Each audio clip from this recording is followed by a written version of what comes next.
1938 సంవత్సరంలో అమెరికా దేశంలో ఒక కుమారుడు జన్మించాడు. తల్లిదండ్రులు అతనికి జార్జ్ ఓర్వెల్ అనే పేరు పెట్టారు.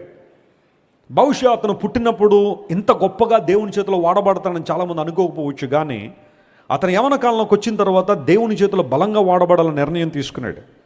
ఆ నిర్ణయాన్ని దేవుని చేతిలో తన జీవితాన్ని పెట్టడం ద్వారా, హంబుల్నెస్ నేర్చుకోవడం ద్వారా, వినయం ద్వారా ఆ వ్యక్తి దేవుని దర్శనాన్ని గుర్తించగలిగాడు. తన జీవితంలో 1938 సంవత్సరంలో పుట్టిన ఆయన రీసెంట్గా అంటే 2023 సంవత్సరం ఏప్రిల్ 14 పరలోక రాజ్యానికి వెళ్ళిపోయారు. ఏప్రిల్ 14 జార్జ్ ఓర్వెల్ గారు పరలోక రాజ్యానికి వెళ్ళిన ఆ రోజు నేను అనుకుంటాను పరలోకంలో ఒక గ్రాండ్ సెలబ్రేషన్ ఉంటుందేమోనని. ఒక వరల్డ్ కప్ గెలిచిన ఒక దేశం ఆ దేశానికి వచ్చినప్పుడు దేశ ప్రజలందరూ ఏ విధంగా వారికి ఆహ్వానం పలుకుతారో, జార్జ్ ఓర్వెల్ అనే దేవుని సేవకుని ఆత్మ పరలోక రాజ్యానికి వెళ్ళినప్పుడు కూడా బహుశా అదే సెలబ్రేషన్ ఉండదు. ఎందుకోసం తెలుసా? అతని జీవితంలో ఎన్ని లక్షల మందిని ప్రభువుతో నడిపించడం ఆయనకి తెలియదు. కొన్ని లక్షల మందిని ప్రభావితం చేశాడు ఆయన పుస్తకాల ద్వారా, ఆయన పరిచర్య ద్వారా. జార్జ్ ఓర్వెల్ గారి గురించి నేను అనేక సందర్భాల్లో చదువుతుంటే he's always busy in proclaiming gospel. ఎప్పుడు కూడా ఒక్క నిమిషం కూడా ఆయన వేస్ట్ చేసేవాడు కాదట. ఏ మినిట్ ఉన్నా కానీ ఒక్క నిమిషం ఆయనకి సమయం దొరికిన దేవుని సువార్తను ప్రకటించాలి, ప్రభు సువార్తను అందించాలని గాస్పుల్ బేరర్గా ఆయన పేరు తెచ్చుకున్నాడు.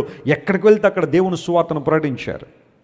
ఆయన్ను మరియు మరొక సహోదరుని కలిపి గాస్పుల్ స్మగ్లర్స్ అని పిలుస్తారు వాళ్ళని. అంటే స్మగ్లింగ్ అనే మాట కొంచెం నెగిటివ్గా ఉపయోగించినప్పటికీ కూడా చాలామందిని ఆయన చూసి గాడ్ స్మగ్లర్ అని పిలిచేవారట ఆయన్ని. కారణం ఏంటో తెలుసా? ఎక్కడెక్కడైతే బైబిల్ని బ్యాన్ చేశారో, ఏ దేశాల్లో బైబిల్ రాకూడదన్నారో అలాంటి దేశాలకి బైబిల్ని తీసుకుని వెళ్ళి దేవుని సువార్తను ప్రకటించడంలో ఆయన మరియు మరొక సహోదరుడు చాలా ప్రయాసపడ్డారు. అందును బట్టి వాళ్ళని చూసిన వాళ్ళందరూ వీళ్ళు దేవుణ్ణి ఏం చేస్తున్నారు? స్మగ్లింగ్ చేస్తారని పేరు పెట్టారు. డ్రగ్స్ని స్మగ్లింగ్ చేసేవాళ్ళు ఉన్నారు, గోల్డ్ స్మగ్లింగ్ చేసేవాళ్ళు ఉన్నారు, చెప్పండి, డైమండ్ స్మగ్లింగ్ చేసేవాళ్ళు ఉన్నారు, మనుషులు స్మగ్లింగ్ చేసేవాళ్ళు ఉన్నారు. కానీ జార్జ్ ఓర్వెల్ గారు ఎవరు స్మగ్లింగ్ చేసేవాడు తెలుసా? దేవుని స్మగ్లింగ్ చేసేవాడు. అంటే అర్థం ఏంటో తెలుసా?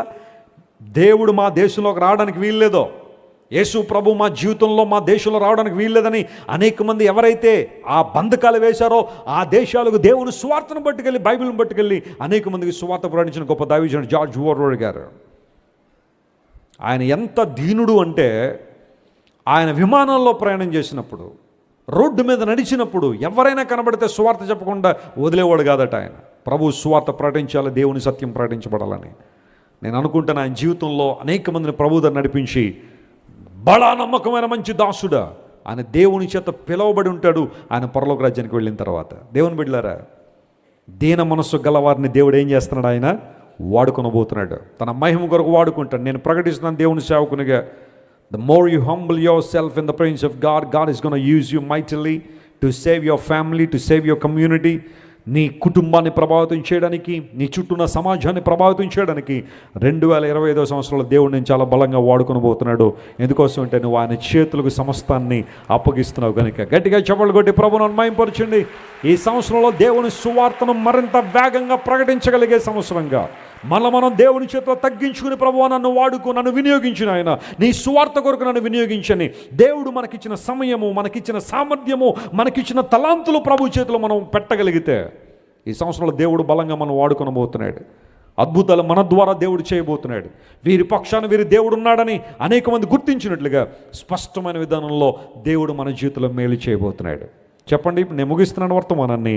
మీరు పరిశుద్ధుని ద్వారా ఏం పొందారు? అభిషేకం పొందినవారు.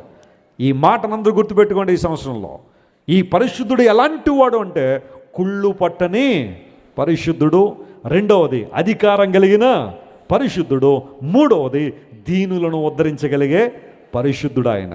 ఇలాంటి పరిశుద్ధుని ద్వారా అభిషేకాన్ని పొంది ఆయన కృపలో వర్ధిల్లే కృప దేవుడు మనందరికీ దయచేయును గాక.